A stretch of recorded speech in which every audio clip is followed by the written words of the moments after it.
Today on Time 100 Talks, we convene leaders from a variety of fields to discuss how we can move forward from this moment and shape a post-pandemic world to be more resilient and more environmentally sustainable. Today's guests include Governor of Washington, Jay Inslee, Earth Uprising founder Alexandria Villaseñor, and DBS Group Holdings CEO and Director Piyush Gupta. Today is Tuesday, December 15th, 2020. This is Time 100 Talks.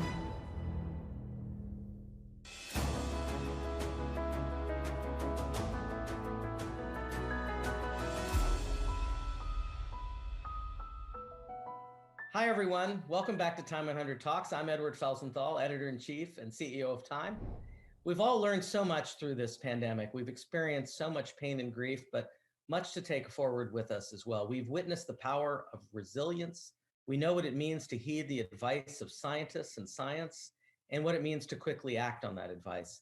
To many environmental leaders, these public health lessons also apply to what we know we now need to do in addressing the climate crisis.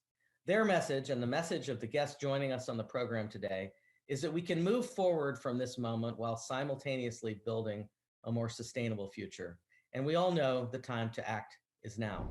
I'd also like to thank Audi, our partner in today's program, for making these conversations possible.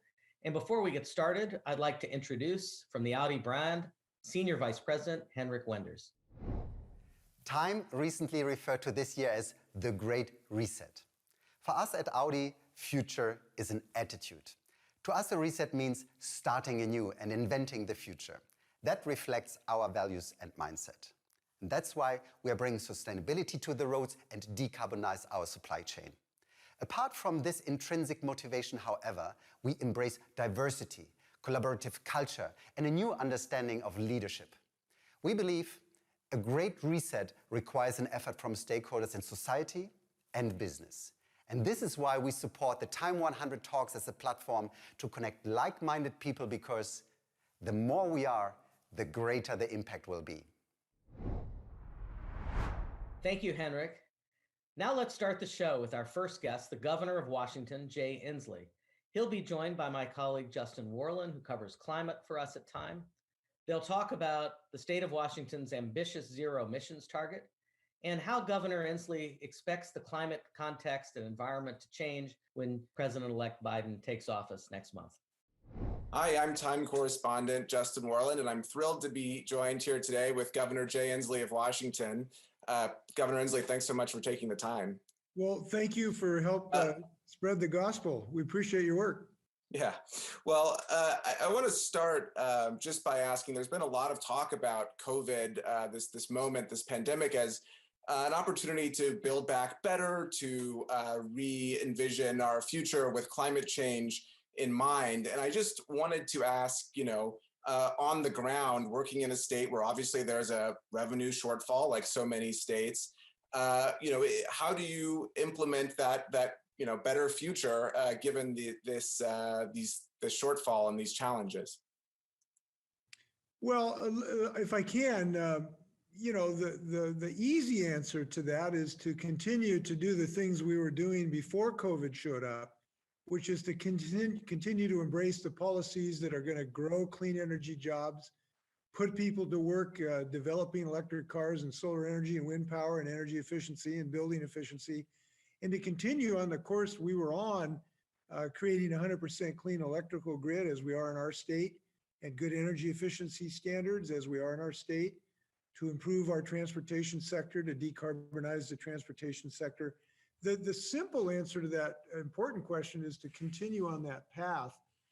But I think there's a symmetry between, if I may, what has happened in our lives writ large because of the COVID and because of the climate crisis, that it has given us a moment to maybe reflect on that which is really important to us in our personal lives, which in a way, I think the COVID experience, if there's any bright spot, has got us in touch with the things that are really, really important, which is our loved ones and our own health, and the things that are more important than some of the trinkets we buy, frankly, on occasion.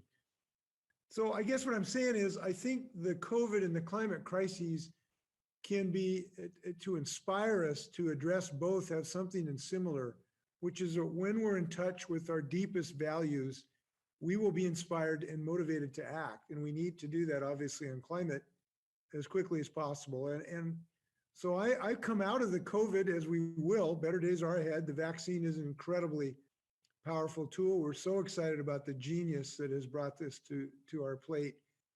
After that becomes subdued, I believe we will be able to accelerate our economy dramatically, doing the things to defeat climate that President-elect Joe Biden is promoting, that I'm promoting in my state, and other governors are as well. So I'm an optimist even in these dark moments. And, that's what the holiday spirit is about. Bring a little light in a dark day. Right. Well, states have played a critical role on the international stage, signaling to other countries that the U.S. is still engaged, even if at the federal level, the U.S. has been absent for the last 4 years. And I'm just curious, what do you think the role for states should be going forward? I hear from a lot of people around the world that they still expect states to be acting and supporting the federal government. What is the role for states on the international stage? How do you signal that the U.S. is working on these issues? Well, I think states will have even an increasing role to help the international community for a variety of reasons. One, we have more skins on the barn wall to show of success. Every year we have more success in our states to be able to share with the rest of the world, to demonstrate that America is in the game and is making progress. And our states are making, particularly those led by Democratic governors, tremendous progress in creating clean energy jobs. And every time we have a success in our state to share with the rest of the world, that both inspires them for greater efforts and assures them they won't be alone when they act. So we will have an increasingly important role, number one. Number two, we do have to recognize a reality that even though we have a tremendous president-elect, and by the way, I could not be more delighted in what President-elect Biden is proposing on climate. It is robust, it is ambitious, it is comprehensive, and he has demonstrated that he is viscerally committed to climate work. And I could not be more delighted about where we are in the White House in a few weeks. But we have to realize that there will be challenges in the U.S. Senate. We hope to win some Senate seats in Georgia, so we will have some climate advocates coming out of Georgia, and that the president-elect will have a majority to work with in the Senate. But even if that were to happen, there are still no slam dunks because of the filibuster in the Senate. So there's still going to be huge room to run, where we will need to run to be even perhaps more ambitious than the Senate will allow us to be on a federal level. And that's why states will need to be aggressive and ambitious and will need to play a role. Third thing I'll say is I think there is a role where we can play a role. I talked to the environmental and energy minister of Denmark this morning about this subject, about how what are called the subnationals. Those are, states, cities, counties. We actually think of ourselves as supranationals, not subnationals. But in any event, we want us to play a role at the next international conference next fall, the COP in Glasgow. And I think there is a role we can play there. And I'll be talking to my colleagues about that. So one, we got a great story to tell. Two, we're going to need to do more work than the federal government will be able to do, even under President Biden's leadership. And three, we're eager to do so. So I'm excited about how we can play a role worldwide. Right. Well, of course, as you alluded to, underpinning any sort of international involvement is the work that you're doing at home. And I'm curious, I know you have a net zero by 2050 target, as well as I believe a 45% by 2030 reduction goal. And so I just wanted to ask, what do you need to do to ramp up to meet those targets, particularly in the next couple of years to meet the 2030 target? Right. Well, I reiterate, these are not just targets. These are binding, concrete, enforceable ceilings on carbon emissions. So they're much more than targets. And that's important because sometimes we can be lulled into a false sense of security if some political leader says, I have a target. Well, you need a lot more than a target. You need an enforceable mechanism. and we have enforceable mechanisms to actually make this happen. So that's a big deal. We have the best 100% clean electrical grid bill in the nation in my state. It's something we're proud of. We also have the best, and these are enforceable energy efficiency standards for our buildings that are the most ambitious energy efficiency building standards that are enforceable in the United States. So we've come a long ways, but, and here's the good news, we have more work to do in our state, even though we've done well. We have to be more ambitious in our transportation decarbonization efforts in our transportation sector. So this year, I'm working for a low carbon fuel standard and additional ways to decarbonize our transportation sector. And so we've got some more work to do in our state, and that's absolutely necessary because 40% of our emissions are from our transportation sector. And other states are, and other countries are ahead of us. We don't like other countries to be ahead of us. Denmark's essentially moving to, non-internal combustion engines after 2030. The technology is being so rapid. Look, I saw the first commercial for an electric Hummer a couple of weeks ago. When they're building electric Hummers, that the sky's the limit on decarbonizing transportation. Right, absolutely. Well, I want to go back to something you alluded to earlier, which is what's happening at the federal level. You spent 2 decades in Congress. What do you, and of course the politics are very different now, even from 8 years ago. But what could you reasonably expect to see out of Congress on climate, given this political climate and divide, particularly on the Hill? Well, I always like to answer questions like that, which is we reasonably expect Congress to act in the best interest of the American people. That should be our expectation. And if we have that expectation, it means that they will adopt both regulatory and other mechanisms to reduce carbon in multiple sectors of our economy. And we know those systems work. They're working in multiple states. We ought to do it on a national basis, and we should have that expectation. Now, what happens in these Georgia Senate races, that will make it easier to realize those expectations. A perhaps easier thing to acquire is to make the investments in the federal government, which will make investments in the deployment of existing technologies, that will make investments in research and development of new technologies, that will make investments in rebuilding our infrastructure so that it doesn't waste so much energy, both in our public and our private infrastructure. That actually, I think, has an easier route through the Congress on a non-regulatory basis, where we can make investments to put people to work, which we desperately need, obviously, coming out of this COVID dip in our economy. We need big time investment, and there's no better investment than you can make right now than in a clean energy job, for a lot of reasons. One, clean energy jobs are growing 3 times faster than the rest of the industrial sector of the United States. Number 2, these are jobs accessible to everybody. These aren't jobs not just for electrical engineers and mechanical engineers. These are jobs for carpenters and iron workers and machinists and advanced manufacturing folks. We need to build our way out of this. These are people who build.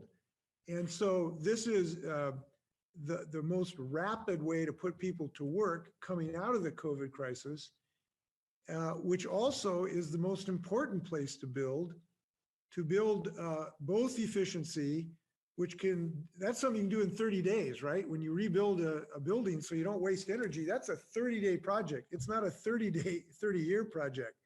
And so it has very instant returns, and it gets people working, and we know it has a long-term necessity. So I think there's a symmetry between both the necessity economically and the possibility of helping us rebuild our economy after we come out of the COVID shadow, which we will. So in answer to your question, we ought to have high expectations. We ought to be demanding of our public officials, and we should not take no for an answer. Look, that not taking no for an answer is important in this business. When I came in here, the Republican Party said no, no, no 50 times. And I said yes 51 times. And now we've got some great work we've done. So we got to keep that spirit alive. And again, we've got the makings of tipping points in this nation. And we have the makings of a tipping point because Americans are now seeing with their own eyes the devastation of climate change. This is no longer a graph on a chart. It is no longer parts per million. It's seeing the West Coast United States burn down, and the South Central seeing hurricanes every Tuesday, and Miami Beach underwater. So in the Midwest, farms being destroyed. So when you reach a tipping point like that, the politics of the situations can change very, very rapidly. And we've seen this in the last couple decades. Marriage equality, healthcare, things can tip very quickly. And I think we're approaching that point. So we ought to be very aggressive and demanding in our approach. Well, this is the question that I have to ask, the due diligence question as a journalist. Are you interested in joining the administration in some capacity? I mean, is that something that you've talked about or would be interested in? Well, I think I can help the administration right here with getting Washington to push the ball as hard as we can, and that's what we're doing. And I love my state, and that's my intention, to keep pushing the ball right here in the state of Washington. When you think about the federal government and the ability of states, how do you think about the where the most impact can be had?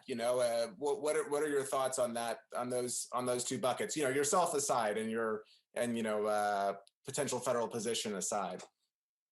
I don't know how to answer that question except to just kind of fall back on, the old saying: do the most you can, the best you can, the fastest you can, where you are, and what you have available to you. And so that's what all of us have to do. I would say that I read a letter to the editor. It was from like a 16-year-old high school student. It was in the Seattle paper the other day. And he wrote a letter to the editor. And, he was just inspired personally, and reading his letter inspired me to be aggressive that day. He did something. We all got to do something here. And so I'm not sure that there's a right answer to that question. What he did is as important as anything I'm doing or Joe Biden in some sense is doing. It's an all hands on deck. All of us can help. I do think that states can be profoundly helpful, because I do believe we can move the ball faster than Washington, D.C., even though we're going to have a tremendous champion in the White House that I couldn't be more delighted about. And so we can always be ahead of Washington, D.C., because we're more nimble. We can try new things. And the political situation is frankly better in some states than they are in the U.S. Senate. That's just a reality. So we can always be ahead of D.C., and that's a good thing, because we always have been ahead of D.C. That's how the changes always come in our nation first in states for civil rights and marriage equality and environmental justice. It's always happened in the state. So we have different but important roles to play. Well, thank you, Governor Inslee, for joining us. It's been great chatting with you today. Thank you for talking about this most important issue. I'm convinced that we are going to come out of COVID, and I'm convinced that we've got to keep our eye on the ball throughout COVID against climate change. And when we do, really good things are going to happen in our states and nations. So it's like Winston Churchill said, these are great days. They're dark right now, but the light's coming on climate and COVID. And it's going to be a great day in a few months in our state and our country. Thanks a lot. Thank you. Thank you so much.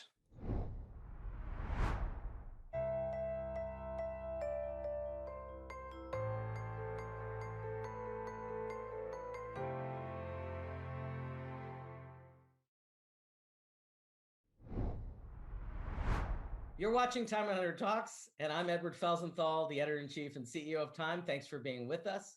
Up next is climate activist and Earth Uprising founder Alexandria Villaseñor. She'll be joined by Time's Reza Bruner. Alexandria and Reza will discuss the specific ways Gen Z leaders and activists are tackling climate change and how they're working to a better future. Hi, I'm Time staff writer Reza Bruner, and I'm joined today by climate activist Alexandria Villaseñor, founder of Earth Uprising and co-founder of the U.S. Youth Climate Strike. Welcome to Time 100 Talks. Hi, thank you for having me here today. So, Alexandria, you started striking in front of the UN headquarters in New York when you were just 13 years old, and it's been 2 years. Has the response to your work and to what youth activists have done in the past 2 years changed? Do you feel like people are being more receptive to your message these days? Yes, so I first got involved in climate action after I started school striking every Friday on December 14th of 2018 in front of the United Nations headquarters. And I ended up striking every Friday for over a year, all the way up until March when the pandemic first started. And so since then, I've moved a lot of my activism online, but I've seen a lot change, I think, in awareness. So all of last year, youth activists had our global climate strikes that we planned for in solidarity with the Fridays for Future movement.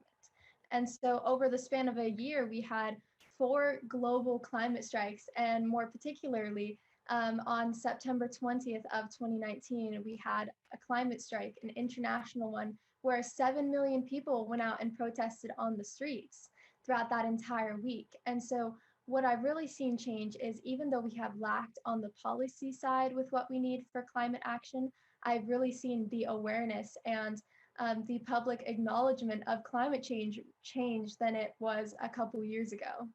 So, yeah, what do you think are some of the biggest wins, and what are some of the biggest frustrations you still have right now? We've gotten a lot of wins in the youth climate movement, and I think that one of the more particular ones is in New York City. We ended up protesting, and we got a New York City climate emergency from one of the school strikes that we were doing, and so we were really pushing for that. And then we also ended up getting the New York State Climate Leadership and Community Protection Act passed as well. And that was because youth activists were pushing for action in the state.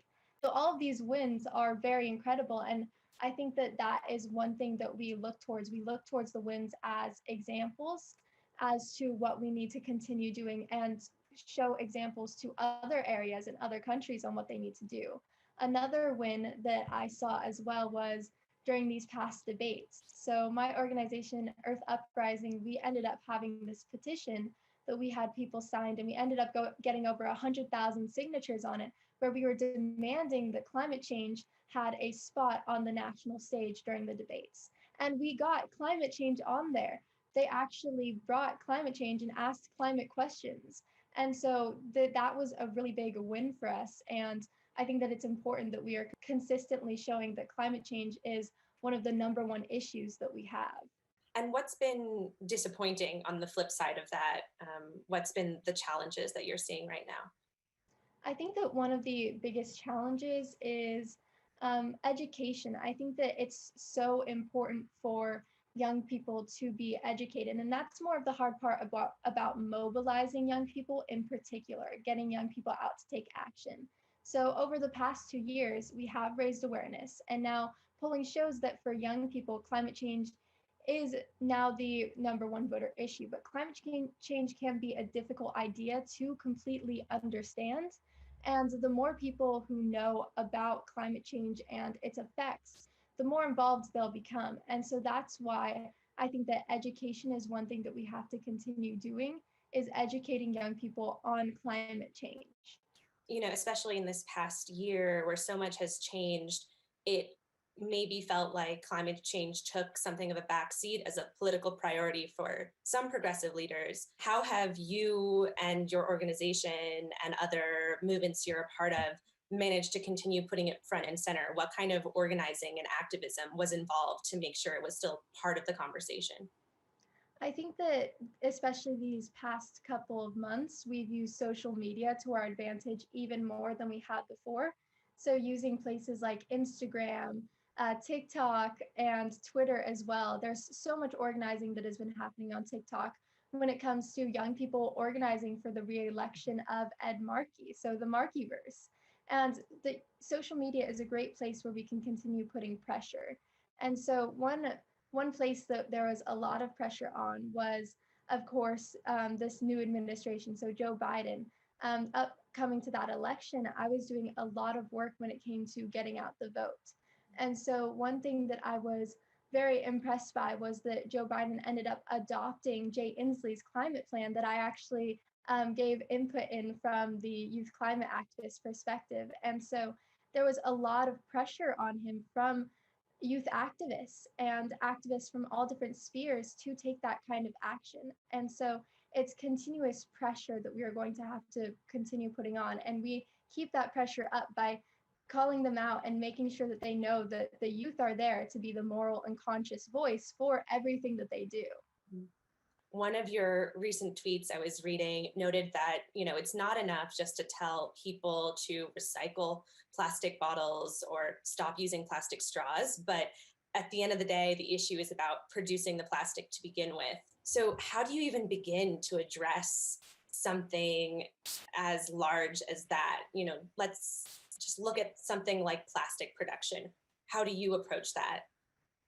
I think that one thing that's very important is how it's more important to get systematic action right now. So, of course, I think that it's very important for people to recycle and look at their own carbon footprint. But it's getting to the point where we have to recognize that 100 companies contribute 71% of global greenhouse gas emissions.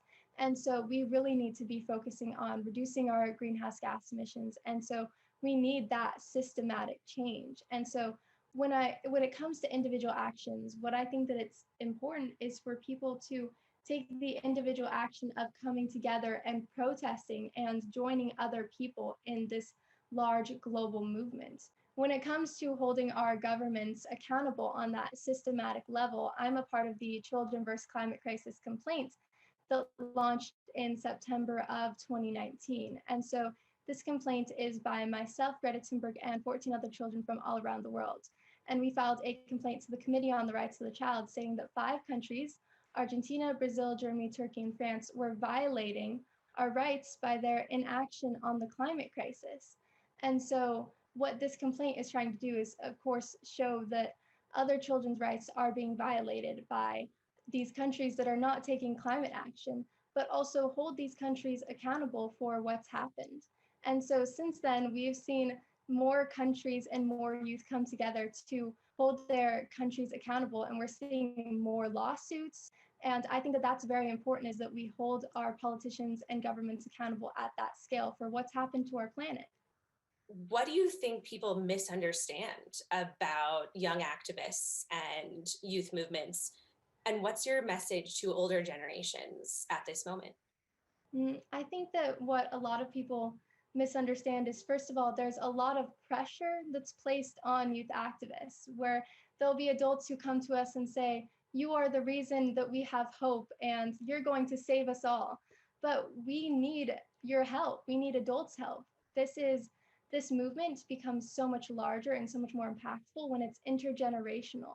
And so I think that what advice I give to older generations and adult allies is to join our movement and support us, back us up with everything that we do, because we need that support and that amplification as well. I always tell them to be a fan of the youth climate movement. And so F stands for fund, because there's a lot of youth activists who get involved in this, and we end up funding our own protests and doing a lot of work out of pocket. But when it comes to amplifying the voices that really need to be heard and those who are most impacted by the climate crisis, then there's this economic divide that starts to happen, where those who are able to go speak places because they have the resources are heard more than the ones who are really being impacted. So funding is so important to help support us and make this movement not burn out. And then A stands for amplify. So there's a lot of adults who are in spaces that youth activists aren't really in yet. So amplification in every room that they're in, amplification through social media to make our message get out there to different areas. And then the last one, N stands for narrate.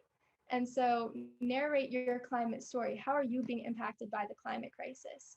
Because when you see what's happening in your own community, then it makes you feel motivated to go take climate action. And when you share your climate story as well, then people start to be more receptive. So I always say, be a fan of the youth climate movement. And now, looking ahead to 2021, what's your biggest priority for the year ahead? I think that 2021 is the year for action. So, this past year, the Decade for Action was launched, and this action was put on a little bit of a halt because of the pandemic, where everybody started moving online. But we did end up learning a lot. I think that when everyone started moving our actions online, it gave us this reflection period where we got to reflect on what's happened and what made our movement create change. And so from that reflection going forward, it gives us this insight for what our movement needs to look like. So our movement needs to amplify those being impacted the most by the climate crisis, communities of color, indigenous people, and then also become more intergenerational than ever. And so this upcoming year, I see the youth climate movement growing. And also we have COP26 coming up in Glasgow. And so COP26 is very important because it's basically where the Paris Agreement, all of the countries that signed on to that, their homework is due at this COP. And so you can expect that people are going to be there making sure that they take climate action at this COP. Well, on that note, thank you so much, Alexandria, for joining Time 100 Talks today. Thank you for having me. We all look at the same world, but we all look at it in a different way. Some just see beautiful lines. We see character. Some see a new motor. We see a new era. Some see what's there. We see beyond today.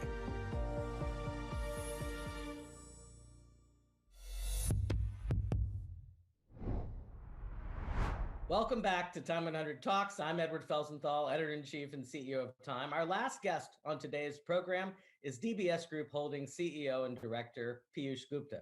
He'll be joined by Time's East Asia correspondent, Charlie Campbell.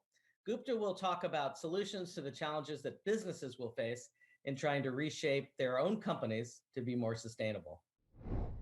Hi, I'm Charlie Campbell, East Asia correspondent for Time. I'm delighted today to welcome Piyush Gupta, the CEO of Singapore's DBS Bank. We're going to be discussing how the COVID-19 pandemic is affecting global banking and business, as well as opportunities to leverage the crisis to combat climate change. Mr. Gupta, thank you so much for joining us today.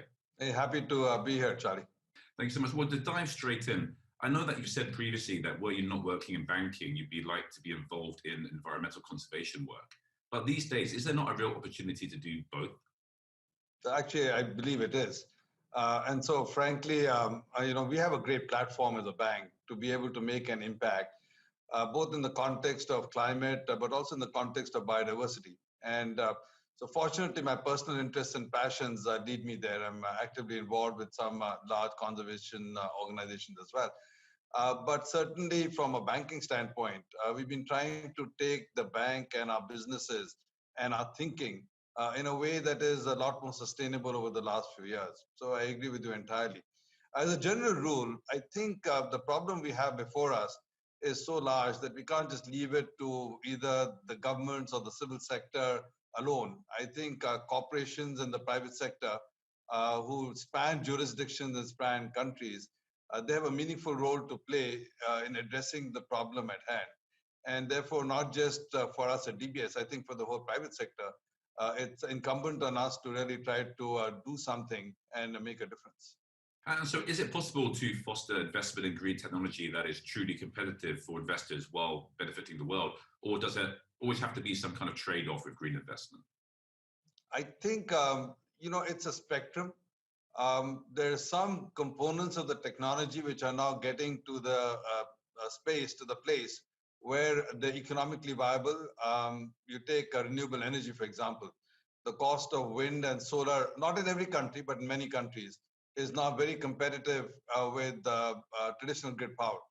And so you could make sizable investments, as we do, in wind and solar projects without actually having to make a trade-off, either in terms of profitability or rely on government subsidies.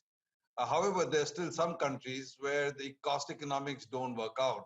In the countries where either you don't get enough sunlight or don't get enough wind, or frankly, just the comparable cost of coal and oil is very, very cheap because there's an abundance of it.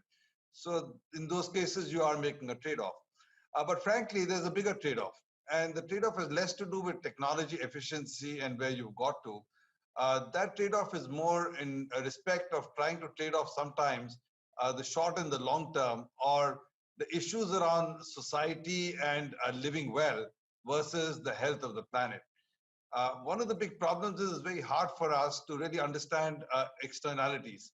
While the world is getting its mind around the negative externalities, so carbon emission and so on, you've also got to be thinking about the positive externalities. So what happens in terms of giving food to starving kids, or putting light in somebody's home.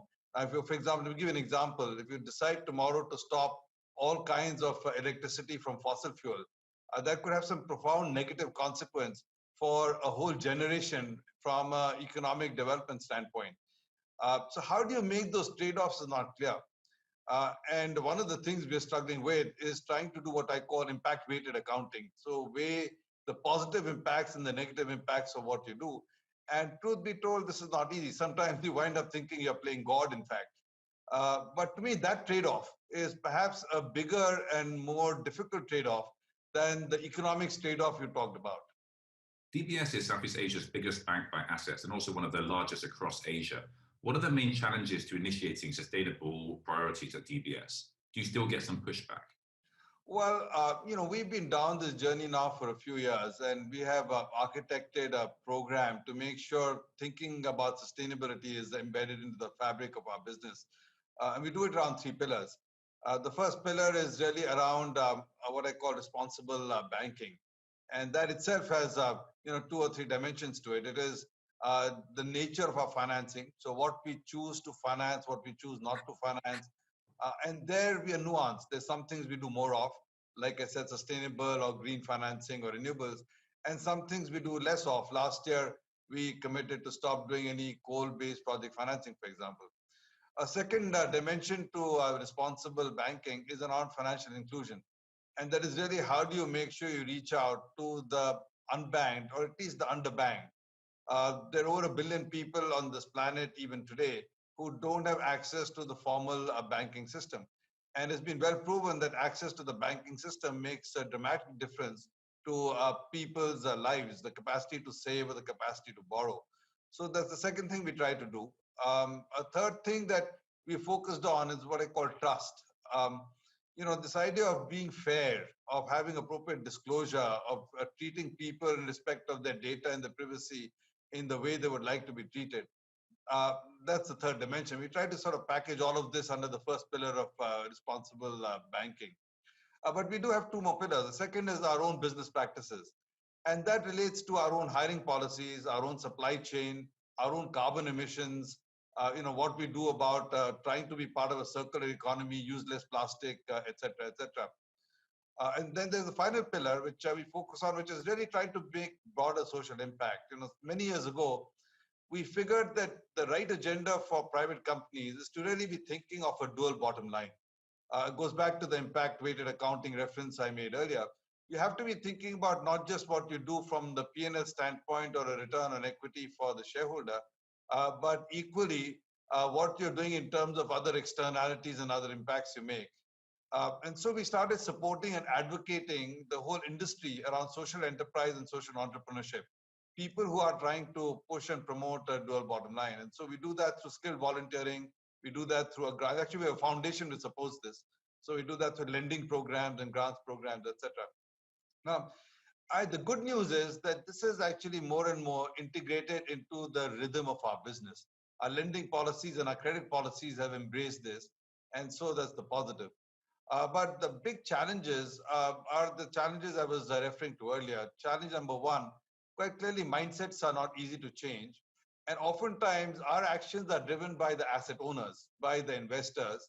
And while there are some small investor groups who want to see our ESG agenda, by and large, the people who want to invest in us and buy our equity are still counting on a pure financial return. And so that mindset shift, or a shift in the notion of what is true value, that's not easy, and it's going to take society some time to get there.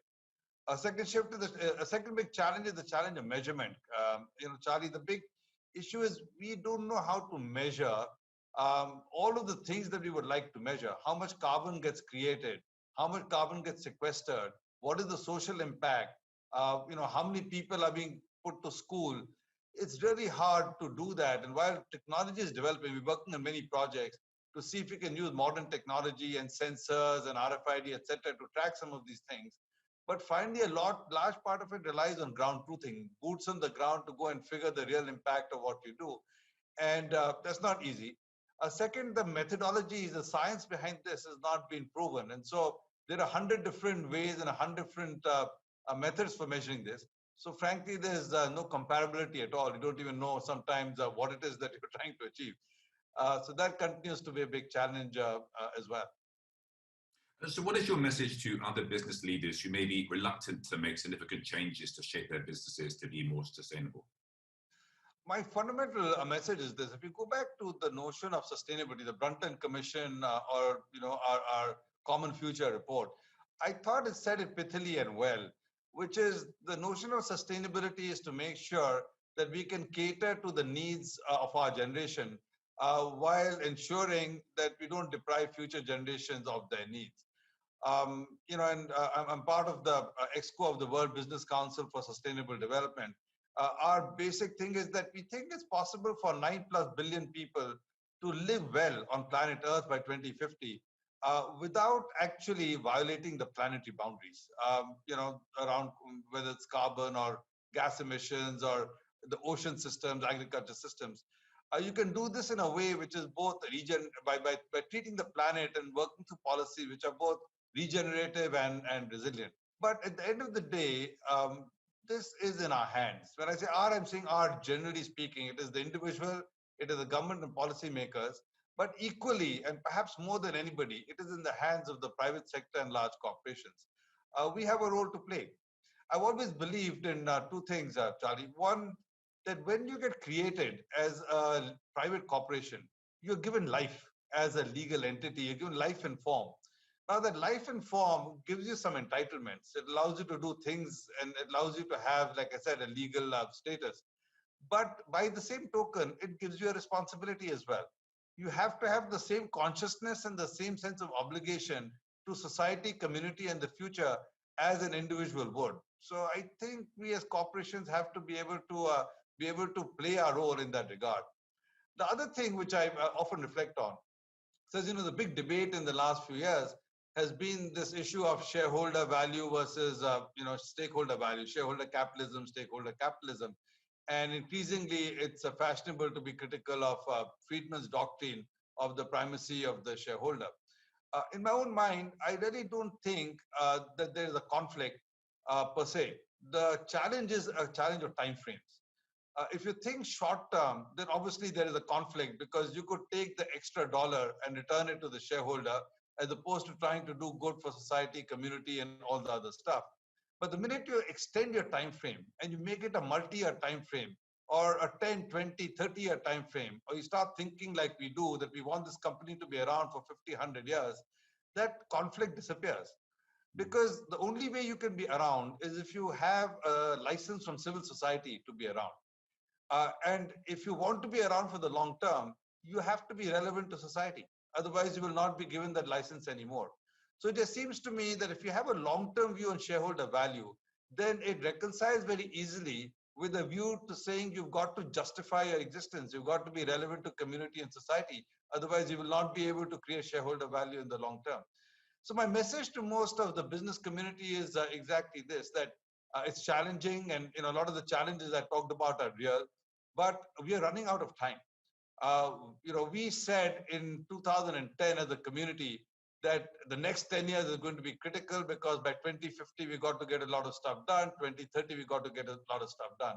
In the last decade, we have come up with a whole bunch of commitments, the UN SDGs, the Paris commitments, the biodiversity commitments that we did signed in Japan. In truth, 10 years on, we have not made adequate progress. In fact, I would go as far as to say we've made precious little progress. So the next 10 years are crucial because if we don't get this right, we will hit tipping point and then we won't be able to get this right. And therefore, we really have to make a big, big leap forward. And all of us, including the private sector, have to play a very significant role. And so how is the pandemic shifting the global business landscape?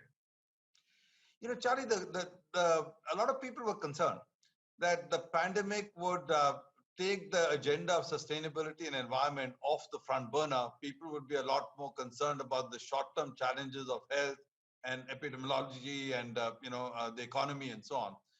Uh, I sort of thought it might be different, and I think my hunch is proving to be right.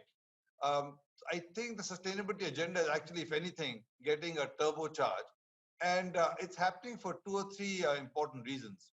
Reason number one, I think the pandemic brought to life for people the fact that tail risks do happen.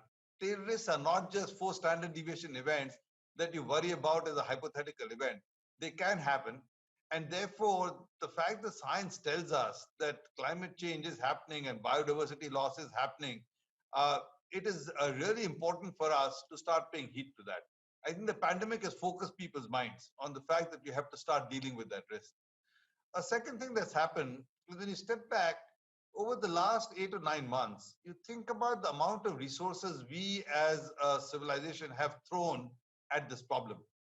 If you sum and total up all of the fiscal resources that governments had put to work, plus the monetary resources in terms of central bank support and so on, uh, that's well over $25 trillion, well over a quarter of the world's GDP has been put to work in 6 months. If somebody had sort of suggested to you a year ago that we would find it within ourselves to generate $25 trillion of resources, I mean, it was impossible. But it's quite clear that when you have a gun to your head and your choices are limited, then you manage to do what it takes to find those resources. I think that's the second thing that people are beginning to recognize, that as we are putting resources to work, we better start thinking about resourcing for these other big risks that are on us. And I'm encouraged. If you look at the European Green Recovery Fund, a lot of that is already targeted at a sustainable economic agenda. And if you look at, for example, President-elect Biden's plans, at least his announced plans earlier, they have a substantial amount of commitment to a sustainable recovery agenda. And I'm seeing that everywhere. In Singapore, we have something called the Emerging Stronger Task Force, which I'm a member of. And as we think about Singapore's future emerging from the throes of the pandemic, a big pillar of our work is also around that. How do we build for a more sustainable economic system?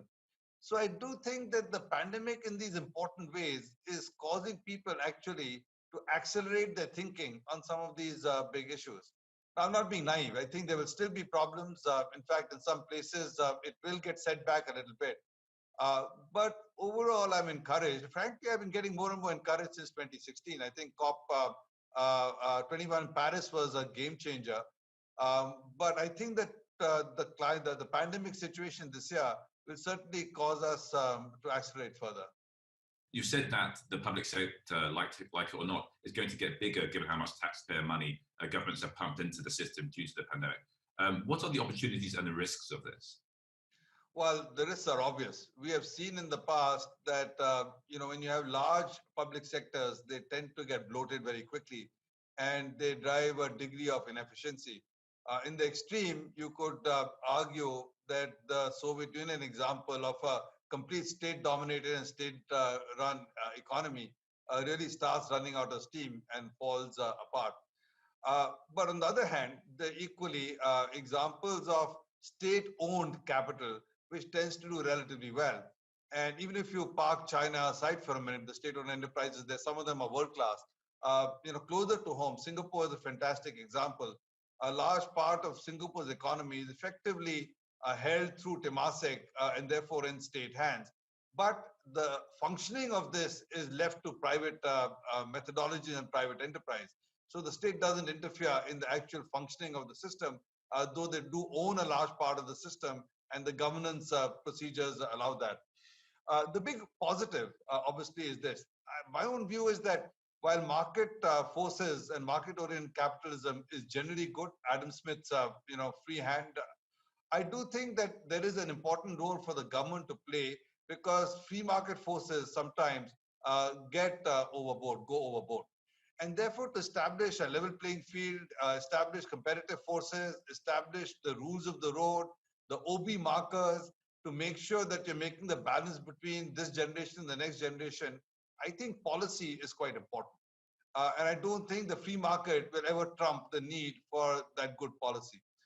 Therefore, as the government start getting to be, I would call it more activist, I would prefer, rather than necessarily bigger, they do have a role to play in making sure that we shepherd the future development in the economy in the right direction. So I do think there is an opportunity.